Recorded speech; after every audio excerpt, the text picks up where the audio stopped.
مساء الخيرات ومساء الحب والسعادة عليكم جميعا. ما تنسوش أول ما تدخلوا اللايف برضو الفيديو تعملوا لايك وشير، واللي مشتركش في القناة يشترك في القناة. ونبدأ نتكلم عن طاقة الهارب التاني. مش هتكلم دلوقتي عن طاقة الهارب مع الطرف الثالث، ولكن هتكلم عن الهارب، إحساسه بيك، شعوره بيك الفترة دي ايه. آه، في البداية، دايما الهرب التاني كنا بنتكلم عن جمودية قلبه، يعني اللي هو اللي بيجري في شرايينه مش دم، ولكن ولا مية. دي مادة لسه مش عارفين هي عبارة عن ايه بالظبط. لا كان عنده مشاعر ولا يحزنون ولا عنده أحاسيس ولا، يعني كائن فارغ من الداخل. تمام. حقيقي حقيقي. الانقلاب الطاقي اللي حاصل من بداية 2024 أو في نهاية ديسمبر غيرت الهاربين على جميع النواحي، وخاصة اتجاهك. ولو هنشوف ايه التغيير الأساسي حصل ازاي، أو السؤال الصح، ايه سبب التغيير ده أو الانقلاب، هو المطارد. بالفعل كنت ناسية المايك، بس ما كانش محطوط كويس. آه، بالفعل. آه، يعني ايه انقلاب طاقي؟ او هقول سببه. سبب الانقلاب الطاقي هو انك انقلبت، انت تمردت. كأنك قلت يلا. تمردت على مشاعرك اتجاه الهارب، وخلاص عملت انقلاب. فالانقلاب ده انت بتعمل صد طاقي بتمنع بيه دخول الهارب ليك طاقيا يعني. فعدم مبالاة عدم مبالاتك ليه وتجاهلك الغير مقصود، وحتى الطاقة دي برضو متواجدة مع المطاردين اللي على القناة التانية اللي لسه كنا منزلينها من ساعتين كده. فتقريبا معظم المطاردين عندهم يعني عكس، تعاكس في الطاقة بتاعتهم. بدل ما يكون عندك انجذاب اتجاه الهارب، او انك مشدود له، فهتلاحظ السنة دي، حتى ولو حتى ولو في مشاعر قوية جواك ليه، إلا إنك هتلاحظ إن ما عندكش رغبة للتواصل معاه، مش عايز تكلمه. ولو في فرصة انك تشوفه، هتلاقي نفسك بتتهرب من انك تشوفه. انت مش بتهرب من الهارب عشان مش عايزه، او مش بتهرب منه عشان رفضه. انت بتهرب من معاناتك، او من التعب اللي انت ممكن تشعر بيه ليه، لان تقريبا آه، كل المطاردين، مش يعني كل اللي شافوه من الهارب هي معاناة، انتظار، تجاهل. مفيش حاجة حلوة بتتشاف منه، يعني خصوصا قبل الصحوة طبعا يستحيل. فبما انك خلاص منعت احساسك، آه، مش منعت احساسك، انت منعت نفسك بالاحساس بيه، ولكن مش مقصودة منك، لا. لانك كمان حاليا بتسعى وراء سعادتك، فسعادتك مرتبطة بالهارب؟ لا. ليه انت رابط إن بالهارب بشعور مش حلو؟ فبما انك انت بتجري او بتسعى وراء السعادة، فبالنسبة لك الاتجاه ده مش هو مصدر السعادة. هو ده، بس هو ده بالظبط اللي بيحصل معاك. ولكن رؤية الهارب ليك بقى، ايه رؤية الهارب ليك؟ رؤيته ليك بانك آم، يعني مش قادر يسيطر عليك. الهارب ده حاسس، يعني على الرغم من آه، من كل قوته الهارب ده، الا انه حاسس انه مش عارف يسيطر عليك، حاسس ان انت اقوى منه. ولكن هو بيتعامل معاك ازاي؟ مش بتحدي زي الاول، ولكن لانه بيشعر بالضعف من ناحيتك، فلا عارف يقرب منك، ولا عارف يمسح من جواه اللي بيحسه من ناحيتك. فايه اللي بيعمله بالظبط؟ اللي بيعمله فقط هو التفكير فيك، التفكير فيك بدون ما اعرف اعمل ايه. انا مش عارف انا هعمل ايه، انا مش مخطط انا هعمل ايه، على الرغم من انه بيقرر وياخد قرار ويقول انا هعمل كذا ويتراجع فيه. ولكن التراجع مش عشان مثلا مش عايزك، او مش عشان هو رافض يتواجد معاك، ولكن هو مش عارف ايه، يعني مجهول، انت مجهول بالنسبة له. آه، في التواصل معاك يا ترى، يعني انا بعد التواصل ده هرتاح ولا انا هتعب نفسي؟ من الاخر كأنه بيقول انا كده كده تعبان، انا كده ميت وكده ميت فخلاص بقى، هنخاف من ايه؟ ف يعني انا هقعد افكر، او انا مش هقعد افكر، انا مش عارف اعمل اي حاجة غير اني افكر وبس. افكر في المطارد. ايه اللي بتشعر بيه انت يا مطارد لما الهارب ده بيفكر فيك؟ كل طاقة هارب بتختلف عن الآخر. يعني في هارب مثلا يفكر فيك تشعر ب في علامات معينة، وهارب تاني حسب قوة كل هارب وطاقته. الهارب ده لما بيفكر فيك لأن تفكيره حاد زيه، تفكيره قوي، فانت بتشعر دايركت برعشة كده في جسمك مش طبيعية، عدم توازن وعدم تركيز.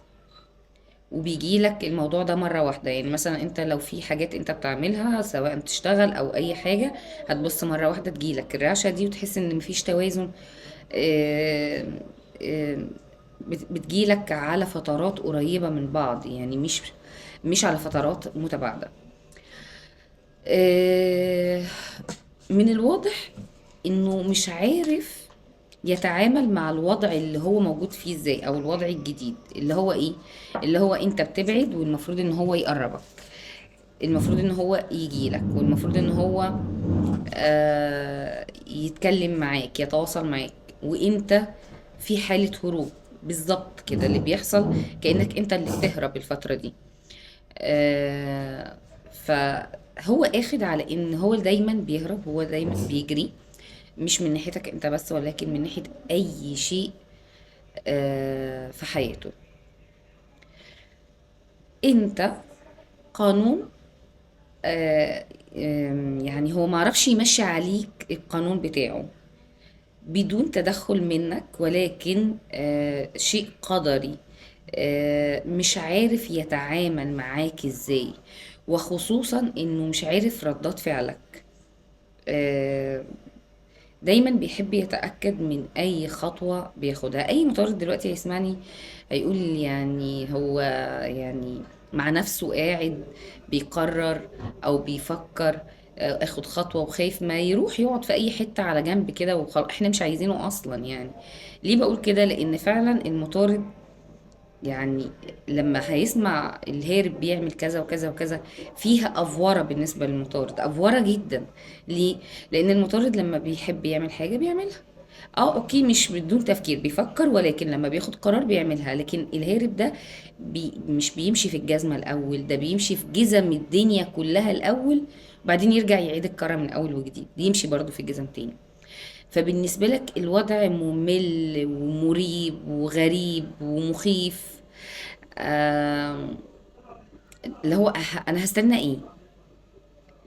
وحتى لو انا دلوقتي مش مستني، هو الهارب ده متخيل ان هو لما يجي ايه اللي هيلاقيه مثلا؟ يعني هيلاقيني مستنيه، او هيلاقيني عايزه، هيلاقيني لسه بحبه. آه، انت كمطارد عارف تسيطر على نفسك جدا، حقيقي حقيقي. من الطاقات الرائعة اللي موجودة مع المطاردين إن عارفين يتحكموا في أنفسهم. دي حاجة غير اللي انت بتشعر بيها. يعني انت عندك سيطرة على نفسك في حياتك كلها عامة، وفي مشاعرك، في كل شيء. طيب ما بالك انك انت كمان زائد ده، انت ما عندكش انجذاب اتجاه الهارب. يعني ده مع ده معناها النسف ل آه، آه، ان الهارب يشدك تاني او يجذبك تاني او يحس انه سيطر عليك. انت شخص دلوقتي هو يفتقد السيطرة عليك تماما، مش حاسس ان هو مش ماسك زمام الامور. آه،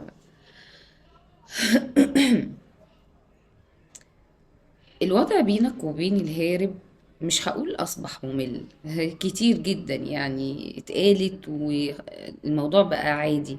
لكن الوضع دلوقتي بينك وبين الهارب اصبح في اللالاند. عارفين عالم اللالاند؟ انت شايف كده اللي هو حاجة مش مفهومة ومش عايزة افهمها. آه، العلاقة نفسها، العلاقة نفسها مش منرفزاك، ولكن الطرف التاني اللي هو الهارب اللي موجود في العلاقة، اللي دايما كأنه بيحاول يوصلك للاستفزاز او يخليك تنفر من العلاقة دي. طيب هو قاصد؟ هو في البداية كان بيقصد يستفزك، وكان بيقصد يخرج اوحش ما فيك،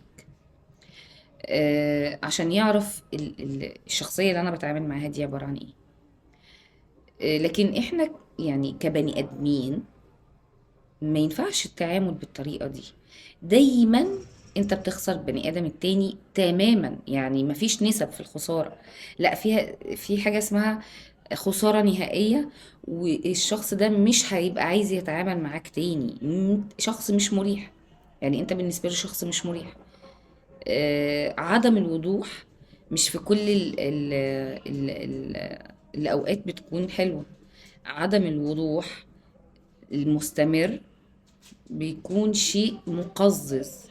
فبالنسبة اللي بيشعر بيه المطارد اتجاه العلاقة، يعني فاهمين أكيد الحتة دي، دي علاقة مقززة مع شخص بيحاول آم، يثبت وجوده. يعني انت حاسس ان هو بيحاول يثبت وجوده، بيحاول يظهر نفسه، بيحاول يبان ان هو قوي.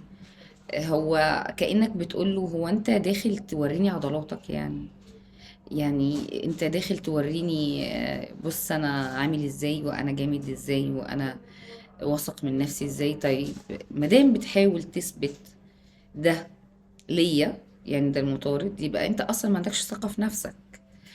آم، الشخص الواثق من نفسه مش محتاج انه يوري اي حد انا حد واثق من نفسي، مش بالكلام.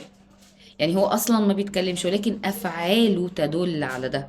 مش تدل ان هو واثق من نفسه، بالعكس تدل ان هو مش واثق من نفسه. عارف ان هو ضعيف جدا، عارف ان هو لو ساب نفسه فعلا معاك مش هيفقد السيطرة أصلا. دي أفكاره. طيب ما هو فاقد أصلا اوريدي السيطرة دلوقتي. يعني هو حاليا فاقد السيطرة، بعد كل اللي عمله فقد السيطرة تماما عليك انت أصلا. وحتى فاقد السيطرة على مشاعره اللي دايما سحباه ليك، واخداه اتجاهك. وكل يوم يطلع بقرار جديد او رأي جديد ويحاول ينفذه على ارض الواقع، بيبص يلاقي نفسه مش قادر يخطو خطوة اتجاه اللي هو عايزه. هو حارم نفسه من كل متع الحياة، حارم نفسه حتى من انه يستمتع بلحظات قليلة في حياته. انت كمطارد شايفه كده، فبالتالي بتقول انا احبس نفسي واحبس مشاعري وحيويتي ليه مع شخص اصلا مش عايز يعيش. محدود. انا شخص ماليش حدود، انا شخص بحب الحياة. انا يعني ما بحبش ابدا الشخص اللي عنده استمرارية في الدراما مثلا، او مستمر في حاجات غريبة كده ملهاش أي معنى ولا ليها لون ولا ريحة ومستمر فيها.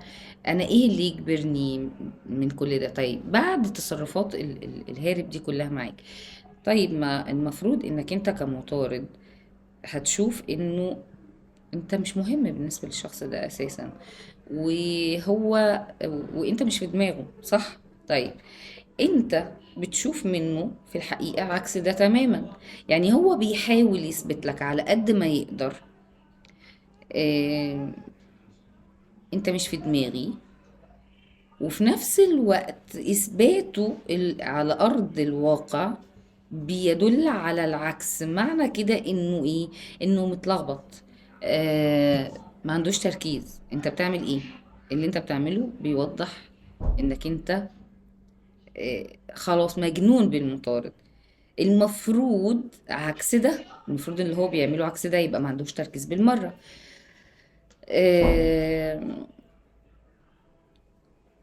الخطوات اللي واضحة في كل قراءة ان الهارب ده هيجيلك وهو مش فقط بقى السيطرة، لا هو هيجيلك وهو ما عندهوش اي حل تاني. خلاص، ده اخر حل عنده. ولكن للأسف للأسف بعضا من المطاردين اللي واخدين قرار نهائي بعدم الرجوع للشخص ده. ليه؟ الموضوع مش موضوع حب ولا موضوع علاقة قدرية بالنسبة للمطارد، على قد ما هي آم، مثلا إن المطارد عايز مواصفات معينة في الشخص اللي مثلا شريكه.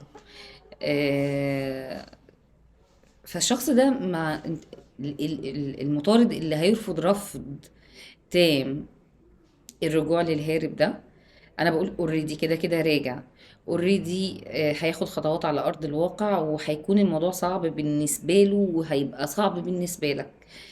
لكن انت هتشوف ان الشخص ده هيتعبك في حياتك، مش مريح بالمره. وايه اللي يجبرني ان انا اعيش مع شخص بالمواصفات دي او بالتفكير ده؟ انا مش محتاج اتعب، انا عايز ارتاح. فبما انك آه خلاص يعني انت قادر تمتلك زمام الامور بالنسبة لسيطرتك على نفسك وسيطرتك على مشاعرك وعلى عواطفك، ما بقيتش شخص عاطفي زي ما كنت. بقيت شخص واقعي جدا وبقيت بتحسبها صح. اوكي، انا مشاعري معاك لكن انا مش هرتاح معاك، فانا مش هختار الطريق اللي يتعبني. آه، فلما الهارب يجيلك يلاقيك انت لا رافض بالنسبة اللي ايه للمطاردين اللي رافضين تماما، ويلاقيك رفضه، ايه اللي هيفكر فيه الهارب؟ هيفكر انت بتعمل، يعني كنت عارفين الهارب بيفكر في ايه؟ قبل ما اقول الحتة دي، بيفكر انك انت عايز تجذبه ليك وترجعه ليك عشان تاخد حقك منه، بس زي ما هو عمل معاك انت تردها له. فلما هيرجع لك تاني وانت خلاص قفلت الموضوع، وعلى فكرة يعني انت مش هتقفله باسلوب وحش زي ما هو معتقد ان انت عايز تردها له، لا بالعكس تمام، بمنتهى يعني ده البعض منكم، البعض الاخر اساسا مش هيعرف يوصل له. بكل ادب وبكل احترام وعادي جدا، مفيش اي مشاكل، انا مش مرتاح معاك والموضوع خلاص انتهى بالنسبه لي مثلا. فدايما عنده حته اللي هو ايه، انا خايف على مشاعري وخايف على انا خايف افقد اعصابي وخايف على مشاعري من انك تجرحها، ولو انت عملت معايا كده انا ايه اللي يخليني اعرض نفسي لموقف زي ده؟ ايه اللي يخليني اعرض نفسي لموقف ما اعرفش بعديه اكون شخص طبيعي، ابقى شايفك قدامي ده شخص رافضني؟ فانا مش عايزه احط نفسي في الحته دي. هو ده بالظبط اللي بيفكره الهارب عنك انت لما هيحاول يتواصل معاك. ولكن لو ما نشوف الموضوع من بره كده، ومن اول ما بدأ هو قاعد يلف في دواير، يعني يطلع من حفرة لحفرة لحفرة لحفرة، وكان في طريق ستريت هو ما خدهوش. هو قاعد يلف في آه، مدقات، قاعد يلف. طيب، لحد لما انت خلاص اساسا يعني انت مشيت من المكان اللي انت فيه.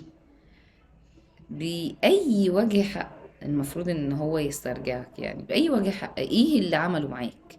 ايه ايه اللي اداهولك يعني؟ يعني شوفوا، هقولكوا على حاجة. يعني أنا وأنا بتكلم دلوقتي عن الهارب، أنا عارفة كويس قوي هو قاعد بيفكر في إيه، وحاسس بمشاعر قوية جدا، وإنت مالي تفكيره ومالي خياله. وفترة طويلة جدا قاعد في نفس الوضع ده، وقاعد طبعا في بعضا من الهاربين اللي أخدوا خطوات بالفعل على أرض الواقع، ولكن معظمهم ما اخدوش خطوة. يعني انا قاعد بحب في الشخص ده، بحب فيه من على بعد، وكل ما احاول ان كل ما مشاعري تكون اقوى، كل ما احاول ان انا اسيطر عليها، هي بتقوى اكتر وتنفجر اكتر لحد لما تبهدلني معاها. وده الغلط اللي احنا بنتكلم فيه، ده الغلط اللي احنا بنتكلم فيه. ليه نوصل نفسنا اننا نداري في مشاعرنا ونحاول ما نلتفتش ليها وكأنها مش مهمة، وانا اقدر اسيطر على نفسي لحد لما المشاعر دي لما تكون قوية ما ينفعش نتجاهلها، وما ينفعش ان احنا نخليها تتراكم. ليه؟ علشان هتنفجر فينا احنا اولا. آه طيب، سؤال الهرب بيطرحه يعني على نفسه الفترة دي: انت دلوقتي شايفك هو ازاي؟ آم، هو انت كمطارد، السؤال اللي بيطرحه بقى ما بينه وما بين نفسه: قاصد تعمل كده معايا، ولا ايه اللي بيحصل بالظبط؟ يعني انت قاصد تعمل كده وفاهم انت بتعمل ايه، ولا دي جاية معاك بالصدفة؟ ليه الهارب بيسأل السؤال ده؟ اكيد طبعا انت يا مطارد آه يعني انت بتعمل حاجات، وقبل كده قلنا الموضوع ده، في حاجات جديدة انت بتعملها، في حالة من مش توهان، يعني انت ملهي في حاجة، في حاجة لهياك، وفي حاجة انت بتشتغل عليها. هو شايفك وهو بيسأل: هو انت قاصد يعني تخليني يعني أسأل انت بتعمل كده مثلا فعلا في حاجة جديدة في حياتك، ولا انت عايز توريني ده، ولا انت عايز تشوف ردة فعلي؟ فهو بيتساءل، بس هو مش قادر يعرف الصح فين. طيب، حلو على فكرة انه مش قادر يعرف، دي مش حاجة وحشة. ليه؟ لانه دايما في كل مرة بيحسسك ان هو فاهم كل حاجة وعارف كل حاجة. هل يا ترى دلوقتي هو عارف حاجة؟ لا. طيب، هل انت بتقصد فعلا تعمل كده معاه؟ مش هجاوب. مش هجاوب، عشان لو في هاربين بيتفرجوا على الفيديو ما يعرفوش. لكن انت كمطارد هتبقى عارف كويس قوي اجابة السؤال ده. الجميل في الموضوع انك مستمتع. انت كمطارد فانت مستمتع. بالنسبة للهارب ما عندهوش اي نوع من الاستمتاع اساسا، ولكن للمرة الكتير جدا الهارب ده بالذات متواجد في طاقة انتظار ما بتخلصش، لدرجة انه زهق ومل.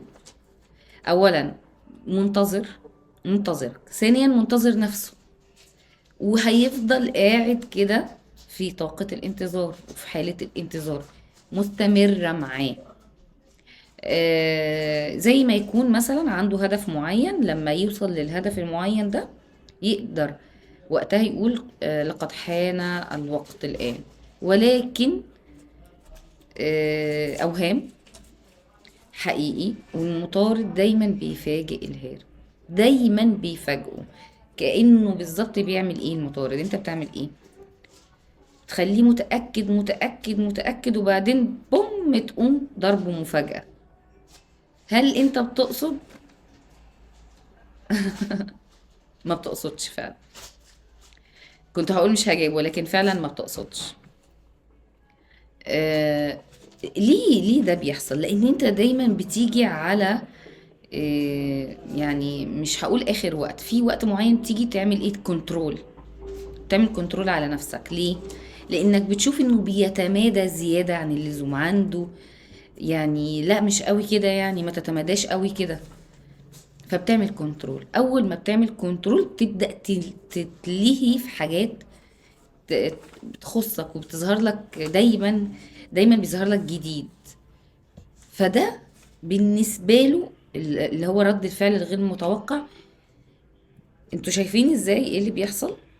انت بتتلهي فبيصدر عنك افعال غير مقصودة اساسا، مش اتجاه الهارب ولكن في حياتك. هو بيبص عليك من بعيد وبيتساءل هو انت تقصد تعمل كده؟ وانت قاصد تجنني مثلا، او قاصد تخليني موجود في اي حالة عايزه انت مثلا عايزه يحس بكذا، او عايزه يحس بمشاعر معينة. لكن في الحقيقة لا، انت بتعمل كنترول وبتتلهي في الجديد. الجديد ده مش معناه اشخاص، ولكن حاجات كتيرة. وقلنا ان المطاردين السنة دي عندهم يعني مشغولين فعلا. مشغولين فعلا. فبالتالي دي بتصب في مصلحتك. لو الهارب فضل قاعد كده يعني زي قعدته اللي هو قاعدها دي، هو الخسران. طيب معنى كده ان انا بقول للهارب اتحرك؟ لا، انا مش بقول ان الهارب يتحرك، انا بقول ان الهارب ربنا يشفيه. بس يعني اللي هو ايه، يخف كده وربنا ياخد بايده ويفوق لنفسه. ليه؟ ليه؟ علشان معروفة، النتيجة معروفة. بدل وجع القلب، وبدل ما الخسائر اللي تبقى كتيرة، الخسارة القريبة أحسن من الخسارة البعيدة. وعلى فكرة يمكن الجملة دي جملته، يمكن دي جملة الهارب، الخسارة القريبة أحسن من الخسارة البعيدة. طيب، وهو مش شايف ان هو عمال بيخسر في خسائر كتيرة. وانت اللي بتكسب طاقتك، بتكسب راحة بالك، بتكسب هدوءك، وبتكسب كمان آه انت بتتنور في كل مرة وفي كل مرحلة. انت بتفهم اكتر، وبتبقى عارف كويس قوي انا رايح فين واعمل ايه. وبتحكم العقل عن القلب في كل مرة انت بتقوى فيها على الهارب. لحد لما مش عارفين بقى، لحد لما وبالفعل في مطاردين كده وانا اتكلمت، اللي هم هيرفضوا فعلا الهارب رفض تام ونهائي، لحد لما خلاص يعني انت بتقوى عليه لدرجة ان انت بتستغنى عنه تماما. انت مش عايزه في حياتك، طاقته مش مناسبة ليك بالمرة. انا عارفة ان في ناس كتير مستنيين طاقة الهارب مع الطرف الثالث. يعني لو ربنا قدرنا، مع ان الساعة 10 دلوقتي، فما اعتقدش يعني، وانا بسجل دلوقتي الساعة 10، على ما ينزل لكم هيبقى كمان ساعة ان شاء الله على الساعة 11. فنخلي بقى اللايفات بكرة ونشوف، لو قدرت اوكي، ما قدرتش او ممكن اعمل برضو فيديو مسجل نتكلم فيه عن الطرف الثالث لو في وقت. وبكده نكون وصلنا لنهاية الفيديو بتاع النهاردة. اللي ما عملش لايك يعمل لايك وشير، واللي مشتركش في القناة اشترك في القناة. بحبكم جدا، سلام.